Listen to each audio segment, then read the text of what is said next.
जब तक उन्होंने सीईओ के बेटे को एक औरत को मां कहते नहीं सुना, तब तक सबको एहसास हुआ कि वह सच में सीईओ की पत्नी हो सकती है। हालांकि उसके एक्स हस्बैंड को अब भी इस बात पर यकीन नहीं हुआ। उसे लगा कि बॉडीगार्ड्स में जो छोटा लड़का था वह सब उस औरत के हायर किए हुए एक्टर थे। उसका मकसद क्लास रियूनियन में सीईओ की पत्नी का रोल करना था। उस आदमी ने ऐसा इसलिए सोचा क्योंकि पिछली जिंदगी में जब उनकी शादी हुई थी तो उस औरत ने सिर्फ उससे प्यार करने और सिर्फ उसके लिए बच्चे पैदा करने का वादा किया था। इसलिए उसे बिल्कुल यकीन नहीं हो रहा था कि वह औरत किसी दूसरे आदमी से शादी करेगी। जब क्लासमेट्स ने देखा कि औरत सादे कपड़े पहने हुए है तो उन्होंने मजाक उड़ाया और कहा कि एक अरबपति सीईओ उससे कभी शादी नहीं कर सकता। औरत ने चाहे जो भी समझाया हो, वहां किसी को भी यकीन नहीं हुआ कि वह असली सीईओ की पत्नी हो सकती है। औरत ने इन लोगों की घमंड और पैसे के लिए उनके प्यार को समझ लिया और उसने उनसे आगे बहस न करने का फैसला किया। जैसे ही वह अपने बेटे के साथ जाने वाली थी, उस आदमी ने उसे रोका और सच उगलने के लिए मजबूर किया। भले ही वे 7 साल से अलग थे, फिर भी आदमी को अब भी यकीन था कि औरत उससे प्यार करती है और उसका 5 साल का बेटा नहीं हो सकता। उसे लगा कि औरत जानबूझकर उसे पिछली जिंदगी में किए धोखे की सजा देने के लिए ऐसा कर रही है। औरत को उसकी बातें बहुत मजाकिया लगी। असल में वह बहुत पहले ही उससे प्यार करना छोड़ चुकी थी और वह उसे सिर्फ सड़क किनारे का कचरा समझती थी। आखिर उसका अभी का पति दुनिया का सबसे अमीर आदमी था, जिसकी नेट वर्थ 100 बिलियन थी।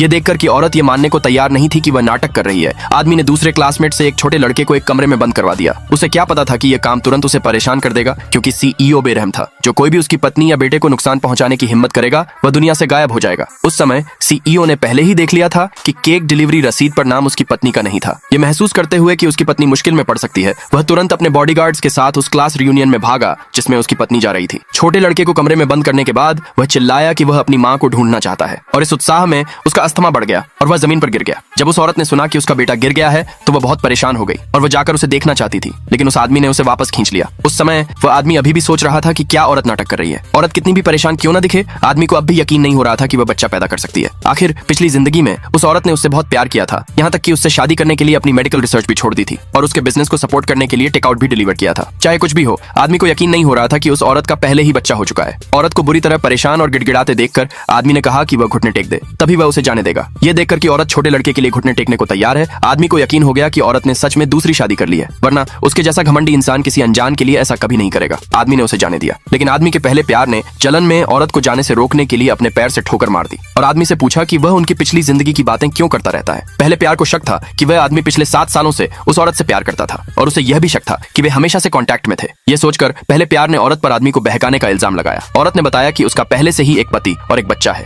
यह सुनकर आदमी ने उसके पति का नाम पूछा। जब औरत ने जोर से कहा कि उसका पति सीईओ है तो आदमी के फोन पर उसके असिस्टेंट का भेजा हुआ एक फोटो भी आया। फोटो देखकर वह आदमी तुरंत डर गया। उस पल पहले प्यार को अभी भी पता नहीं था और उसने तुरंत चेक करने के लिए जमीन से फोन उठाया। जब तक उसने यह नहीं देखा कि फोटो में सीईओ की पत्नी ही वह औरत है, तब तक पहले प्यार ने कहा बिल्कुल नहीं। बाकी क्लासमेट भी हैरान थे। उन्हें चिंता थी कि क्योंकि उन्होंने अभी अभी उस औरत को धमकाया था तो सीईओ उन्हें सजा दे सकता है। अगले ही सेकंड सीईओ अपनी पत्नी की सुरक्षा के लिए 100 बॉडीगार्ड्स के साथ आ गया। आगे की स्टोरी के लिए मुझे फॉलो करें।